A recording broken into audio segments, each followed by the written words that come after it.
கழகத்தின் நிரந்தர பொதுச் செயலாளர், இந்த நாட்டை ஆள பிறந்திட்ட நலத்திட்ட நாயகர், வருங்கால முதலமைச்சர், இந்த மண்ணை ஆள பிறந்த மகாராஷ்டிர புரட்சி தமிழர் எடப்பாடியார் அவர்களின் பாதம் பணிந்து வணங்கி, இருவரும் தெய்வங்களான புரட்சி தலைவர் எம்ஜிஆர், தமிழர் சாமி அம்மா அவர்களின் அருளாசியோடு இந்த தாய் தமிழ்நாட்டு மக்களுக்கு பணிவோடு சமர்ப்பிக்கிறேன். கிராமத்துல ஒரு பழமொழி சொல்லுவாங்க, ஆட தெரியாதவர் அரங்கு கோணல் என்றாராம். அதே போல மாற்றத்தை தருவோம் என்று சொன்ன தாவேகா கட்சி, முதல்வர் விஜய் தலைமையிலான தாவேகா அரசு தமிழ்நாட்டில் அமைந்ததற்கு பிறகு தமிழ்நாட்டில் மாற்றம் ஏற்படுத்தி இருக்கிறதோ இல்லையோ தெரியாது. ஆனால் சட்டசபையின் நடவடிக்கை மூலம் புதிய மாற்றத்தை தொடங்கி வைத்திருக்கிறார்கள். நூற்றாண்டு காண்கின்ற சட்டசபையில் எதிர்கட்சிகள் எழுப்புகின்ற மக்கள் பிரச்சனைகளுக்கு ஆளுகின்ற தாவேகா அரசின் அமைச்சர்கள் அடிச்சு விடுகிற அதிரடியான பதில்களை பார்த்து அசந்து போய் இருக்கிறது அன்னை தமிழகம். இதுதான் தமிழ்நாட்டின் தற்போதைய தலைப்பு செய்தி.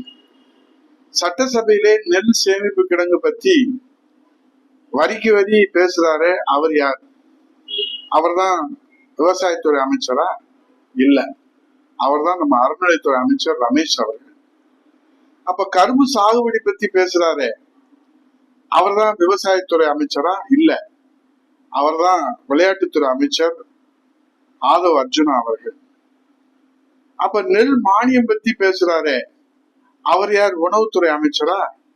இல்ல, அவர்தான் வருவாய்த்துறை அமைச்சர் செங்கோட்டையன் அவர்கள். அப்ப கடன் நிலைமையை பற்றி தெளிவா சொல்றாரு, அவர்தான் நிதி அமைச்சரா? இல்ல, மருத்துவ மற்றும் நல்வாழ்வுத்துறை அமைச்சர் அருண்ராஜ் ஐஆர்எஸ் அவர்கள். 12,400 12,4000 என்று தட்டு தடுமாறி தமிழ் பேசுகிறாரே, அவர் யார்? அவர்தான் நம்ம நிதி அமைச்சர் மரிய வில்சன். பேராசிரியர் அன்பழகன் தொடர்ந்து பல்வேறு ஜாம்பவான்கள் அமர்ந்திருந்த அந்த நிதியமைச்சர் அரியாசனத்தில் அமர்ந்திருக்கிற நம்ம நிதியமைச்சர் மரிய வில்சன் அவர்தான் தமிழ்நாட்டினுடைய பட்ஜெட்டை தாக்கல் செய்து புள்ளி விவர கணக்கை வெளியிட்டிருக்கிறார். சரி, இதெல்லாம் இருக்கட்டும். எல்லா சப்ஜெக்டுக்கும் டக்கு டக்குன்னு எழுந்து நின்று கம்பீரமா பேசுறாரு, அவர்தான் நம்ம முதலமைச்சரா? இல்ல, அவர்தான் நம்ம பள்ளிக்கல்வித்துறை அமைச்சர் ராஜ்மோகன் அவர்கள். சரி, அவருக்கு பக்கத்துல எந்த இதுனாலும் அதிமுக இருக்காது, பாஜக இருக்காது, திமுக இருக்காது, இங்க சட்டசபையில யாரும் இருக்க மாட்டீங்க, நான் மட்டும்தான் இருப்பேன்னு கணிச்சு சொல்றாரு. அவர் யாரு? பேரிடர் மேலாண்மை துறை அமைச்சரா? இல்ல, அவர்தான் மின்சாரத்துறை அமைச்சர் நம்ம மண்ணின் மைந்தன் நிர்மல்குமார் அவர்கள். அப்படின்னா தமிழ்நாட்டு மக்களுக்கு என்ன சந்தேகம் வருது? அப்ப எந்த கேள்விக்கும் பதிலே சொல்லாம அமைதியா சிரிச்சுக்கிட்டே உட்கார்ந்து இருக்கிறாரு கோட்டு போட்டு, அவர் யாரு? அவர்தான் நம்ம தமிழ்நாட்டுக்கு புதுசா கிடைச்சிருக்கிற சிஎம் விஜய் சார். என்ன செய்தது? தமிழ்நாட்டினுடைய சாபக்கேடு. ஸ்கிரிப்டே இல்லாம பேசுங்க சார், சிஎம் சார் பேசுங்க சார்னா எப்படி பேசுவாரு? 30 வருடத்துக்கு மேல ஸ்கிரிப்ட வச்சே வசனம் பேசி நடிச்சு சட்டசபைக்கு முதலமைச்சரா வந்துட்டாரு. அவருக்கு இந்த தமிழ்நாட்டில் இருக்கக்கூடிய ஜீவாதார உரிமைகள், தமிழ்நாட்டின் பாரம்பரியம், பண்பாடு, வரலாறு இதெல்லாம் எழுதி கொடுத்தாதானே ஸ்கிரிப்ட வச்சு அவர் வசனம் பேசி பச்சு டைலாக் பேசி, நாங்க பேசுனா ஸ்பீச்சு, விஜய் பேசினாதான் ரீச்சுன்னு அவங்க ரீல்ஸ் போட முடியும். இப்ப போய் அவரை சப்ஜெக்ட்ல பேசணும்னா அவரே ஒரு சப்ஜெக்டா சட்டமன்றத்துல அமர்ந்திருக்கிற காட்சியை பார்த்து நமக்கு கிடைத்திருக்கிற முதல்வர் என்று பெருமை பேசுகிற நிலையில சப்ஜெக்ட் பேச சொன்னா அது என்ன நியாயம்? தெரிஞ்சா டக்கு டக்குன்னு சொல்ல மாட்டாரா நம்ம முதல்வர் விஜய்? வச்சுக்கிட்டேன்னா வஞ்சகமா பண்றாரு. சட்டியில இருந்தா தானே அகப்பையில வரும். ஆகவே வச்சுக்கிட்டு வஞ்சகம் பண்றவர் இல்ல நம்ம முதல்வர் விஜய். இல்லாத கொடுமை தான், தெரியாத கொடுமை தான்.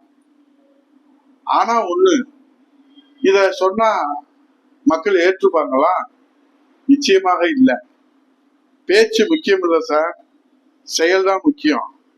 புரிஞ்சவங்க புரிஞ்சுக்கங்க, புரியாதவங்க இதுதான் தாவேக அரசுன்னு மாற்றம்னு தெரிஞ்சுக்கங்க. காலம்தான் பதில் சொல்லும் நமக்கு ஏற்பட்டிருக்கிற இந்த அநீதிக்கு. சவால் விட்டு சொல்றோம், நம்ம முதல்வர் விஜய்க்கு இந்த முதலமைச்சர் அரியாசனத்தில் அமர்வதற்கு அவருக்கே ஒரு குற்ற உணர்வு இருக்கிற காரணத்தால் தான் அவர் கூனி குறுகி உட்கார்ந்து இருக்கிறத நம்மால பார்க்க முடியும். தமிழ் மொழிக்கும், தமிழ் இனத்திற்கும், தமிழ் மண்ணுக்கும், தமிழ் நாட்டுக்கும், தமிழக ஜீவாதார உரிமைக்கும் அவர் ஆற்றி இருக்கிற தொண்டு, அவர் கொடுத்திருக்கிற உழைப்பு, அவர் கொடுத்திருக்கிற பட்டினி போராட்டம் வரலாறு சொல்லும். ஆகவே வரலாறு முக்கியம் அமைச்சரே. மாற்றம் தந்த மக்களுக்கு முன்னேற்றத்தை தரலைனாலும் பரவாயில்ல, ஏமாற்றத்தையாவது தராம இந்த தாவேக அரசு புதிய ஆட்சியை நடத்துமா? பொறுத்திருந்து பார்ப்போம். தினமும் ஒரு தீர்மானம், தினமும் ஒரு நாடகம் சட்டமன்றத்தில் அரங்கேறுகிறது. ஆனா தமிழக மக்களுக்கு தான் ஒண்ணுமே கிடைக்கல. பட்ஜெட்ல ஏதாவது கிடைச்சா அது அம்மா ஆட்சியுடைய திட்டங்கள், ஏதாவது வந்தா அது அம்மா ஆட்சியுடைய திட்டங்கள், புரட்சி தமிழர் எடப்பாடியார் அரசின் திட்டங்கள் என்று சொல்லி வரலாறு தொடர்கிறது. இதற்கு விஜய் முதல்வராக வரணும், எடப்பாடியாரே முதல்வராக வந்திருக்கலாமே என்று தமிழக மக்கள் பேசுவது நமக்கு பால் வார்ப்பதாக உள்ளது. பொறுத்திருந்து பார்ப்போம். பொறுத்தவர் பூமி ஆழ்வார். நன்றி, வணக்கம்.